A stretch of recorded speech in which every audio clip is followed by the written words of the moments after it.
En manchette ce soir, tentative de meurtre à la Morandière Rochebeaucourt. Une femme de 30 ans aurait blessé un septuagénaire. Partenariat entre l'UQAT et le gouvernement provincial pour la restauration d'un site minier abandonné. Une nouvelle offre bonifiée en immigration en Abitibi-Témiscamingue. Et les préfets de la région satisfaits du nouveau pacte fiscal avec Québec. Il va être doublé d'ici 2028, même triplé d'ici 2031. C'est beaucoup de sous qui vont revenir à nos municipalités.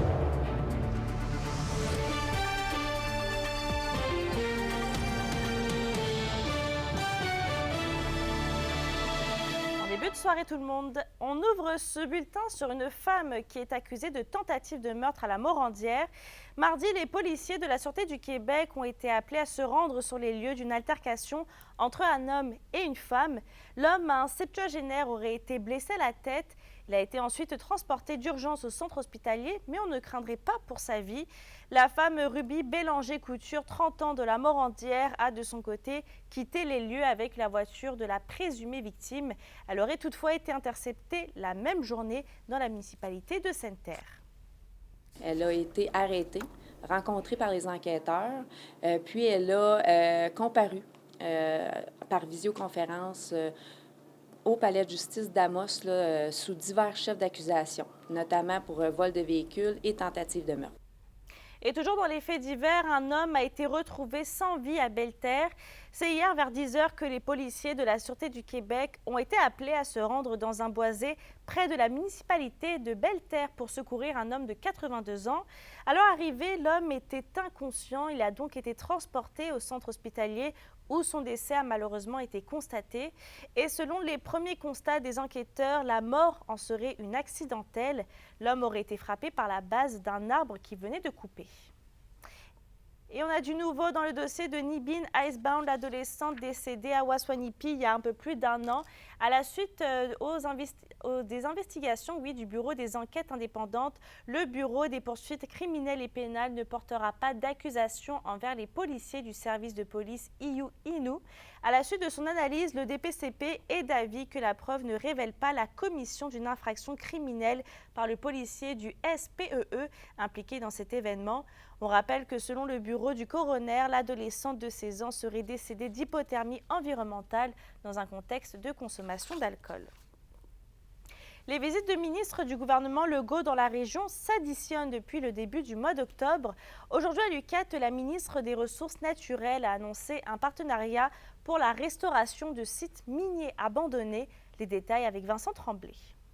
En l'espace de 23 jours, 5 ministres ont défilé à l'aéroport régional de Rouyn-Noranda. Après Christopher Skeet, Christine Fréchette et Jean Boulet, c'était au tour des ministres des Ressources naturelles et des Relations avec les Premières Nations d'être de passage en Abitibi-Témiscamingue. L'objectif, c'est de rencontrer les Premières Nations, donc communauté de Québécois et Wenawee demain. Vous savez, forêt, mine, territoire, on a des bonnes relations qu'on veut conserver avec nos Premières Nations, donc je tenais à venir les voir dans leur communauté. Fraîchement débarquée de l'avion, la ministre des Ressources naturelles, Maïté Blanchette-Vézina, a fait un arrêt à l'UQAT pour dévoiler un nouveau partenariat pour la restauration de sites miniers abandonnés, un investissement d'un peu plus d'1 million de dollars. Il est certain que plus on améliore la recherche, plus facile devient la restauration des sites, plus on devient avec des connaissances qu'on peut réutiliser aussi dans d'autres secteurs, dans d'autres mines. Donc, c'est une très bonne nouvelle, 1,25, donc 1 250 000 $ pour ce partenariat avec l'Institut, ainsi que l'Université du Québec en Abitibi-Témiscamingue. L'Abitibi-Témiscamingue est une mine d'or pour les entreprises minières, mais elle l'est également pour l'UQAT qui développe une expertise en restauration de sites miniers abandonnés, selon la vice-rectrice de l'institution. On a plusieurs opportunités de faire avancer les connaissances scientifiques et de faire avancer les pratiques sur le terrain pour le mieux-être de l'ensemble des Québécois. Ça signifie la reconnaissance que le gouvernement du Québec démontre à l'endroit de l'excellent travail qui est fait par nos chercheurs et chercheuses de l'Institut de recherche en mines et en environnement. Donc, c'est clair que nous, on reçoit ça vraiment comme une tape dans le dos. On se dit, bien, c'est vrai qu'on est les meilleurs au Québec, clairement, pour réfléchir à toutes ces questions-là de restauration de sites miniers. Après l'annonce d'aujourd'hui à Rouyn-Noranda, Maïté Blanchette-Vézina et Yann Lafrenière rencontrent le chef de Québec, Len Seaman, en soirée, et vendredi, ils seront à Wenawee pour rencontrer le conseil de bande. Vincent Tremblay, RNC Nouvelles, à Rouyn-Noranda. La région compte une nouvelle offre en immigration régionale et qu'Emilia, c'est ce matin que s'est déroulé le lancement du partenariat entre Expérience Québec et le service conseil Your Team International. Exactement, Mélissa. Comme on peut le voir à l'échelle de la province, la pénurie de main-d'œuvre touche aussi l'Abitibi-Témiscamingue. Donc, c'est un nouveau programme qui va permettre aux entreprises d'ici de pouvoir recruter des personnes à l'international. Et la particularité de ce programme, c'est le programme va accompagner, oui, les entreprises tout au long du processus. Donc, c'est vraiment un programme qui sera clé en main. Donc, je vous laisse entendre le coordonnateur d'Expérience Québec. Ce partenariat-là est une offre bonifiée de nos services d'immigration. Donc, Expérience Québec pouvait déjà faire du recrutement d'élèves étrangers pour la formation professionnelle de l'ensemble de la région. Your Team vient en fait ajouter le volet de recrutement de travailleurs étrangers. Donc, en associant les deux, c'est que maintenant, une entreprise qui vient nous voir en disant « j'ai des besoins », mais on est capable de répondre à ces besoins, autant pour des élèves en stage que pour des travailleurs qui viendraient dans son entreprise. Et qu'Emilia, les deux partenaires auront des rôles bien différents dans l'accueil des nouveaux travailleurs. Exactement, Mélissa. Du côté de Expérience Québec, ils vont accompagner les nouveaux arrivants dans une démarche plus personnelle. Donc, on peut penser à l'ouverture d'un compte en banque ou de l'achat d'un forfait cellulaire, par exemple. Et du côté de Your Team International, ce sera plus au niveau administratif, donc en amont, dans la recherche, dans le recrutement et dans tous les dossiers qui viennent avec l'administration des nouveaux arrivants. Donc, à ce propos, je vous laisse entendre l'un des associés à ce sujet. Pour nous, on s'occupe de recruter les travailleurs étrangers, tout faire la partie immigration, les documents au niveau du permis de travail, du visa et tout ce que le processus d'immigration demande. Donc, on vient vraiment encadrer et supporter les employeurs ici de la région à faire venir ces travailleurs-là pour leur donner un petit peu d'oxygène qu'ils puissent bien opérer. Donc, l'objectif ultime, Mélissa, de ce programme, c'est bien d'accueillir les nouveaux arrivants et de soutenir les entreprises, mais c'est aussi de s'assurer que les nouveaux arrivants souhaitent demeurer et s'installer dans la région, et ce, à long terme. Merci, Kémilia. Au plaisir. Dans le monde municipal, les villes en Abitibi-Témiscamingue sortent plutôt gagnantes du nouveau pacte fiscal conclu avec Québec pour les 4 prochaines années. Cette nouvelle entente va permettre d'attaquer plus rapidement les défis de l'heure. Reportage de Kimberly Hall. Les demandes des municipalités en Abitibi-Témiscamingue ont été entendues durant les discussions du pacte fiscal avec le gouvernement du Québec. C'est ce que confirment les 5 préfets de la région. Ce pacte fiscal prend d'ailleurs une nouvelle formule et va permettre aux municipalités de régler plus efficacement les dossiers pressants. Ça vient dire qu'on ne veut pas renégocier le pacte à chaque fois, on veut repartir sur les mêmes bases à chaque fois qu'on va s'asseoir avec le gouvernement. Alors, c'est plus sous forme d'entente. On a l'impression d'être un partenaire à égalité. Pour 2024, on a réservé 10 millions pour les municipalités de 15 000 habitants et moins. On parle d'à peu près d'ici 2030 de près de 1 milliard qui va être redistribué. La crise du logement, l'itinérance et l'entretien des infrastructures essentielles sont quelques exemples de défis à surmonter. Jusqu'à présent, la priorité va être de s'attaquer aux enjeux liés au changement climatique. On parle de 500 millions qui vont être versés pour l'adaptation au changement climatique. Ça va nous permettre d'établir un plan par territoire. On va pouvoir établir des plans et des actions à mettre en place pour s'adapter. Exemple. De plus, le montant accordé aux municipalités va s'ajuster à l'inflation pour mieux répondre aux besoins des villes. Malheureusement, tout coûte cher, mais heureusement, le partage pour les municipalités de ce point de TVQ, bien, ça fait que la somme va être augmentée pour le prochain. La prochaine entente. Alors ça, c'est des bonnes nouvelles pour la ville de Rouyn-Noranda. Québec va également considérer des éléments autres que la population pour donner des sommes importantes. Un ajustement qui satisfait les préfets de la région, étant donné que c'était un frein important dans les dernières années pour recevoir du financement. Il y aura d'autres éléments, notamment la réalité régionale, qui seront prises en compte pour la distribution de cet argent-là. Actuellement, près de 60 % de l'enveloppe est distribué entre 23 villes. C'est sur cette base-là qu'on a demandé qu'il y ait d'autres critères. La manière dont l'argent va être distribué reste encore à déterminer en Abitibi-Témiscamingue. Les préfets souhaitent tout simplement que l'argent soit mieux réparti selon les besoins. Kimberly Hall, RNC Nouvelles, Rouyn-Noranda.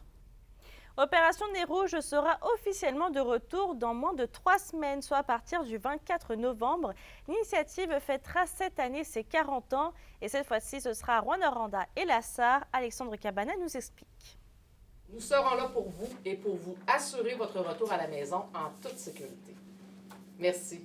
Dans la région, le service de raccompagnement Opération Nez Rouge sera de retour, mais uniquement dans les villes de Rouyn-Noranda et la Sarre. Aucun service n'est prévu pour Val-d'Or cette année. L'an dernier, un manque de bénévoles avait forcé l'annulation de plusieurs soirées de raccompagnement. Équipe de 3 personnes, vraiment c'est festif Nez Rouge. Hein? Oui, il y a toujours le côté sensibilisation. On ne veut pas que les gens conduisent en état d'ébriété. On veut éviter des accidents, évidemment. Mais il y a toujours l'esprit festif de Nez Rouge. C'est le temps des fêtes, on donne des dons en même temps. C'est vraiment agréable pour tout le monde. Cette année, des crédits de recharge font leur apparition pour les bénévoles en voiture électrique. Des cartes cadeaux d'essence sont également remises, le tout pour inciter le plus de gens possible à joindre les rangs. Plus qu'on a de bénévoles, plus on peut répondre aux demandes des gens. J'invite aussi les entreprises à venir inscrire des équipes de travail et puis ça rassemble les équipes. C'est vraiment une belle soirée. Une grande campagne de sensibilisation au danger de l'alcool au volant sera également de la partie d'ici le début de la période des fêtes. C'est encore une fois le club de natation Les Dauphins qui assurera le bon fonctionnement de l'opération à Rouyn-Noranda et qui collectera les dons. Oui, ça fait longtemps. En fait, la natation et Opération Nez Rouge à travers le Québec. Il faut savoir que dans les premiers temps de Nez Rouge, c'était beaucoup les clubs de natation dans les différentes villes qui assuraient la pérennité des campagnes. Que les jeunes, on se tourne vers eux dès que possible pour, entre autres, de la visibilité, etc. Mais c'est sûr qu'au niveau de l'organisation de la campagne, c'est vraiment ce sont des bénévoles par an, beaucoup, et évidemment des bénévoles de la communauté quand il s'agit de faire rouler la campagne de raccompagnement. La 38e édition de l'Opération Nez Rouge de Rouyn-Noranda, ça commence le 24 novembre prochain. Soyez là. En tout cas, le petit reine au Nez Rouge va être là. C'est vrai, hein? Alexandre Cabana, RDC Nouvelles, à Rouyn-Noranda. Vos réponses à la question du jour TVA, une présentation de la clinique infirmière Nord-Ouest partout dans la région. Notre équipe peut vous recevoir pour un bilan de santé, une infection, le suivi de maladies chroniques et bien plus. Contactez-nous pour plus d'informations ou visitez notre site web. Et à la question du jour, on vous demandait, comptez-vous utiliser les services d'Opération Nez Rouge cette année? Vous avez répondu non à 90%.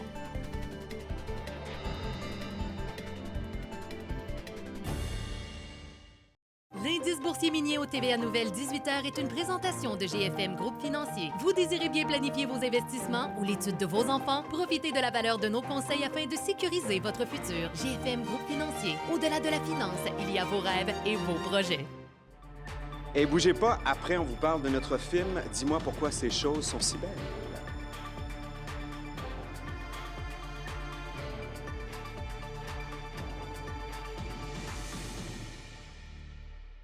Les SADC de l'Abitibi-Témiscamingue et du nord du Québec vous présentent la bonne nouvelle économique TVA.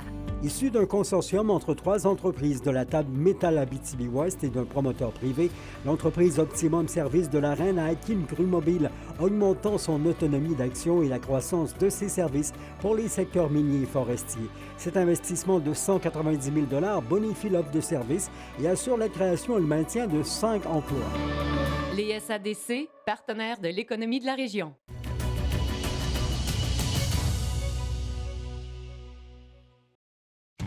La chronique culturelle vous est présentée par Bruno et Jasmin Leclerc, denturologistes. Des cliniques à la fine pointe de la technologie pour vous servir à La Sarre et à Amos. Stéphanie, c'est ce soir qu'a lieu la dernière soirée de la 42e édition du Festival du cinéma international en Abitibi-Témiscamingue. Oui, et je peux vous dire qu'on ne fait pas les choses à moitié. Regardez derrière moi comment les gens sont beaux. Tout le monde se sont mis sur leur beau 36 ce soir pour profiter des dernières festivités ici même au Théâtre du Cuivre de Rouyn-Noranda. Je vous rappelle que c'est justement la soirée de ville de Rouyn-Noranda. On vous présente des courts-métrages, entre autres à bicyclette, None or Never et Last Days of Summer, sans oublier bien sûr un film qu'on attend depuis très longtemps. En grande première mondiale mondial comme si c'était pas assez. Le film Dis-moi pourquoi ces choses sont si belles de la réalisatrice Lynn Charlebois et produit par Roger Frappier. On a eu la chance de les rencontrer cet après-midi et également de rencontrer les comédiens et comédiennes Sylvie Moreau ainsi que Francis Ducharme. Voici à quoi on peut s'attendre ce soir. Un film unique, merveilleux, qui est à la fois moderne, contemporain et historique. Alors, c'est un très grand mélange entre les émotions, entre les personnages et une grande relation avec la nature.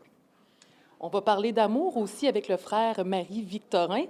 Dans les années 30, c'était quand même assez spécial de s'écrire des lettres comme ça, aussi crues, si je peux dire. Ça a été quelque chose qui vous a intéressé, justement, à développer ça en film? Bien, cru, je dirais pas. C'était cochon, très, quand même. oui, c'était Ouais. cochon. Ben, c'était très poétique en même temps. Puis, il y avait pas de... C'était pas pornographique jamais. Il n'y avait jamais de sous-entendu quand même. C'était direct, effectivement. Bon, OK, cru. On peut bien dire que ça. Mais c'était surtout ce qui était surprenant, c'était que ces deux personnes-là s'écrivent en 1935, alors que, justement, ils le disent, entre le nombril et les genoux, c'était le diable. Donc, c'était vraiment... moi, ça m'a complètement surprise et j'ai vraiment... c'est quelque chose.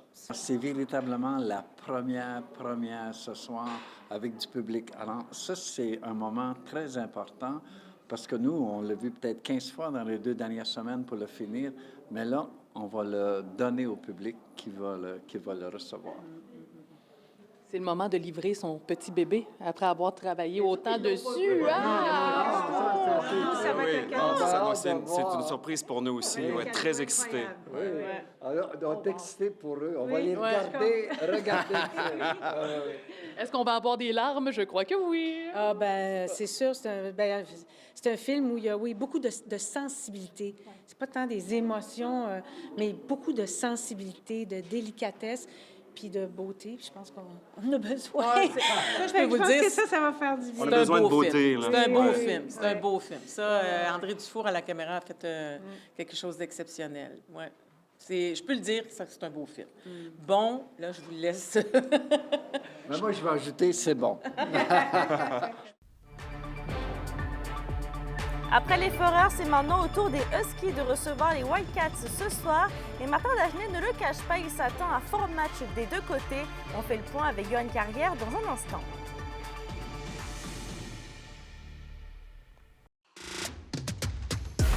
Les sports vous sont présentés par Thibaut GM, votre concessionnaire de confiance à Rouyn-Noranda, là où qualité et choix se rencontrent.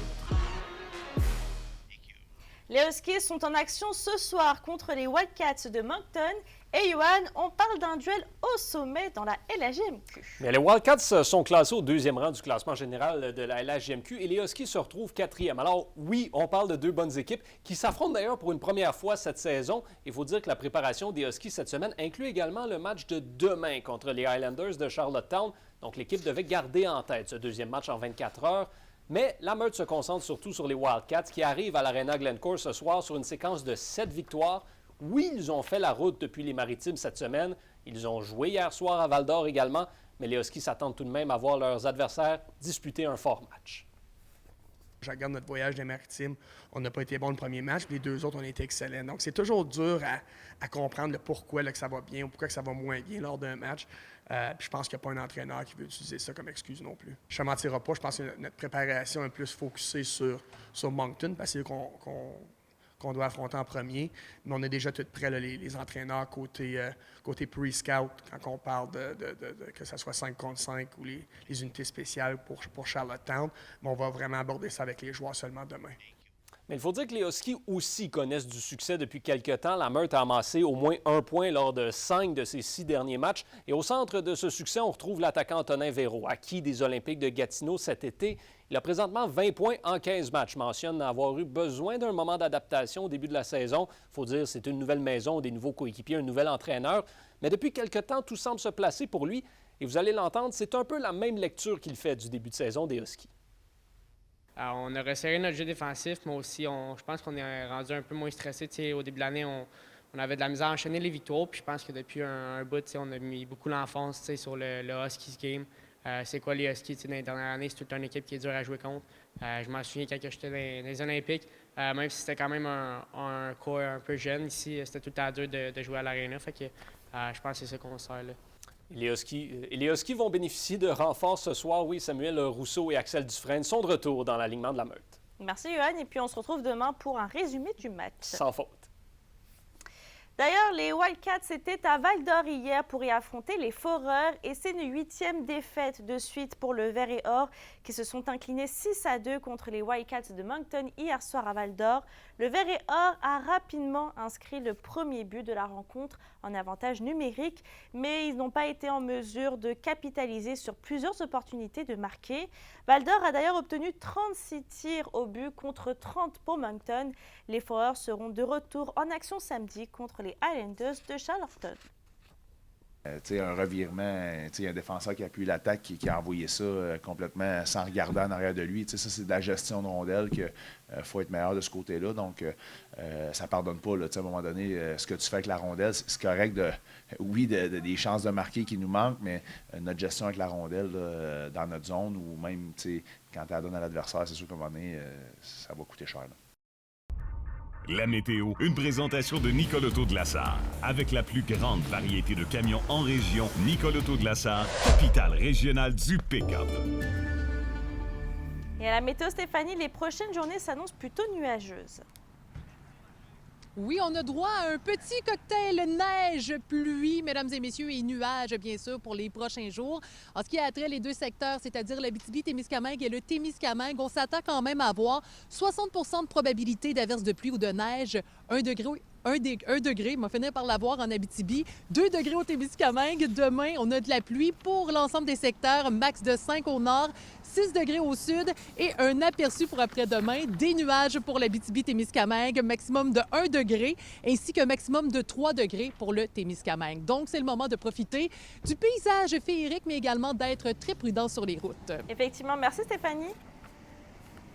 Demain, la tournée du ministre responsable des relations avec les Premières Nations et les Inuits, ainsi que la ministre des Ressources naturelles, continue dans la région du côté de Winaway.